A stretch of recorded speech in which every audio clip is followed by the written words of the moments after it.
सभी किसान भाइयों का स्वागत है एक और नई वीडियो में। तो किसान भाइयों, आज मैं आपको इस वीडियो में बताऊंगा कि गर्मी में सबसे ज़्यादा लगने वाला रोग कौन सा होता है, जो कि हाई टेम्परेचर पर हमारा लगता है। नॉर्मल 35 से टेम्परेचर जब हमारा नीचे रहता है तब वो रोग हमारे बहुत रेयर 10% उनके लगने के चांसेस होते हैं। लेकिन जब 35 से ऊपर टेम्परेचर होता है, जो 2-3 हमारे मुख्य रोग है वो लगते हैं। उनका आपको कैसे निवारण करना चाहिए और कौन कौन सी हमें बातों का ध्यान रखना चाहिए ताकि हम बढ़िया प्रॉफिटेबल और अच्छी खेती में मुनाफा कमा सके। ठीक है, तो किसान भाइयों, अगर आपको ये वीडियो अच्छी लगे लाइक करना, कमेंट करना, चैनल को सब्सक्राइब जरूर करना।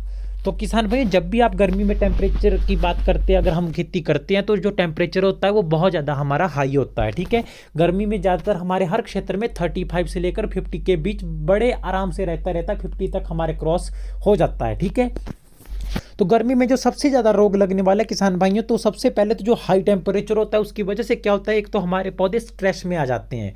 क्योंकि जितना ज़्यादा टेम्परेचर हाई होगा, गर्माहट ज़्यादा होगी, जो हमारे टमाटर के पौधे होते हैं वो कोमलता ना होता है बिल्कुल उसका, वो मुरझा जाते हैं, एकदम से कमज़ोर हो जाते हैं और झुलस जाते हैं नीचे की ओर, जैसे कि वो जल चुके हैं या उनकी जड़ें खराब हो चुकी है। या स्ट्रेस आता तो उनकी पत्तियाँ मुड़ना स्टार्ट हो जाती है, क्योंकि ज़्यादा टेम्परेचर हाई हो जाता है। फिर प्रकाश संश्लेषण की जो इनकी प्रक्रिया होती है पौधे की, जिस कारण पौधा अपना भोजन बना पाता है, वो भी अवरुद्ध हो जाती है प्रणाली इनकी, और पौधा अपना भोजन भी नहीं बना पाता और ना ही उसमें किसी भी प्रकार के कोई फ्रूट सेटिंग हमारी बढ़िया होती है। और जैसे पौधा हमारा जब झुलस जाता है तो उसमें रोग एकदम से अटैक होते हैं, क्योंकि पौधे में किसी भी प्रकार की रोग प्रतिरोधक क्षमता होती है वो जीरो हो जाती है। तो इसके लिए आपको कुछ विशेष बातों का ध्यान रखना होता है किसान भैया। जब गर्मी में क्या होता है कि कई दिनों बाद हमारी बारिश होती है, तब क्या होता है, झुलसे का रोग लगता है, जो लेट ब्लाइट अर्ली ब्लाइट बोलते हैं। हमारा कई दिनों बाद बारिश होती है तो एकदम से नमीपन के कारण और टेम्परेचर अप डाउन होता है, एकदम से हमारे पत्ते सड़ना स्टार्ट हो जाते हैं। जैसे आप मिट्टी लगी होती है पत्तों पर, तो एकदम से गर्म होकर क्या होता है कि हमारे पत्ते सड़ना और सूखना स्टार्ट हो जाते हैं। और जितना ज़्यादा टेम्परेचर हाई होगा, देखिए इस प्रकार की कीट भी हमारे खेती में लगने स्टार्ट हो जाते हैं, जो कि इंसेक्ट्स होती है, व्हाइट फ्लाई होती है, या हरी मक्खियाँ होती है, मक्खियाँ बहुत के प्रकार की होती है, या चूसा कीट होते हैं।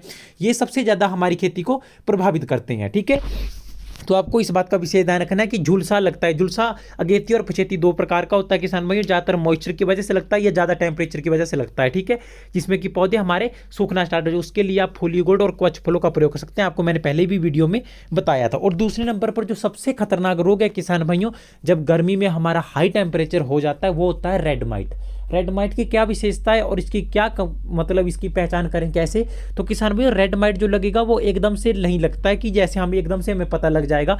वो पौधे के नीचे वाले पत्तों से, सबसे नीचे वाले पत्तों से ऊपर की ओर लगता जाता है, पत्ते की बैक साइड से वो लगते जाते हैं धीरे धीरे, व्हाइट व्हाइट से बारीक से, जैसे सुई बराबर डॉट होते ना, उतने डॉट लगेंगे, व्हाइट व्हाइट से बढ़ते जाएंगे। धीरे धीरे वो ग्रो करते रहेंगे, जैसे वो संक्रमण कर करके आगे आगे प्रजनन कर करके बढ़ते रहेंगे और वो जाले बनाने लग जाएंगे। फिर वो बिल्कुल आपको थोड़े दिन बाद जब आपकी खेती में फ्लावरिंग होगी वो भी गिर जाएगी, पौधे की ग्रोथ एक जगह पे रुक जाएगी, ब्लॉक हो जाएगी।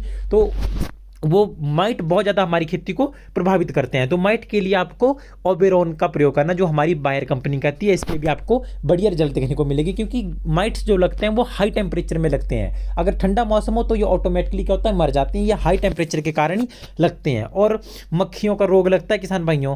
और गर्मियों में सबसे बड़ी दिक्कत क्या आती है किसान भाइयों, कि जितना ज़्यादा हाई टेम्परेचर होता है, हम चाहे किसी भी प्रकार की इंसेक्टिसाइड, फंगिसाइड, माइटिसाइड, बैक्टीसाइड, किसी भी प्रकार की स्प्रे का प्रयोग करते हैं, तो उसका जो प्रभाव होता है वो उसके केमिकल का प्रभाव धूप के कारण जल्दी खत्म हो जाता है। क्योंकि जितना ज़्यादा टेम्परेचर हाई होगा तो धूप के कारण वो जो केमिकल का असर होता है, जो भी इसमें टॉनिक होते हैं बीच में, वो उनका असर होता है, वो जो भी तत्व होते हैं वो जीरो हो जाते हैं, वो असर करना बंद कर देते हैं।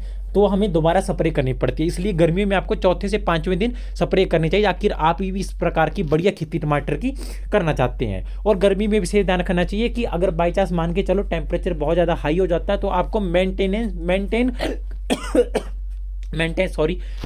करनी है पानी की मात्रा को, क्योंकि नमीपन होना बहुत ज़्यादा गर्मी में आवश्यक है, लेकिन इतना भी नहीं हो कि हमारे पौधे खराब हो जाएं। लेकिन पर्याप्त मात्रा में नमीपन का होना बहुत ज़्यादा जरूरी है, ताकि हमारे पौधे अच्छी तरीके से ग्रो कर पाए और हमारी खेती में जितने भी फल फूल पड़े वो सभी रुक जाए, किसी भी प्रकार का फूल हमारा गिरे नहीं। ठीक है, गर्मी में पानी की मात्रा और फर्टिलाइजर जो हमारी ज़मीन में होता है, ये सब बहुत ज़्यादा आवश्यक होते हैं। और रोगों के लिए चौथे 5वें दिन स्प्रे होनी चाहिए, लेकिन स्प्रे होनी चाहिए सुबह या शाम के टाइम में, जब मौसम हमारा ठंडा हो। धूप में कभी भी गर्मी में स्प्रे ना करें, क्योंकि उससे फ्लावरिंग ड्रॉप होने के चांसेस होते हैं और केमिकल उड़ जाता है, और धूप के टेम्परेचर की वजह से उसका असर आधा स्प्रे करते वक्त ही खत्म हो जाता है। ठीक है, और पानी की विशेष व्यवस्था होनी चाहिए, क्योंकि गर्मी में हाई टेम्परेचर में पौधों को पानी की मात्रा काफ़ी ज़्यादा चाहिए होती है। तो किसान भैया, अगर जो आपको ये वीडियो अच्छी लगे, लाइक करना, कमेंट करना और चैनल को जरूर सब्सक्राइब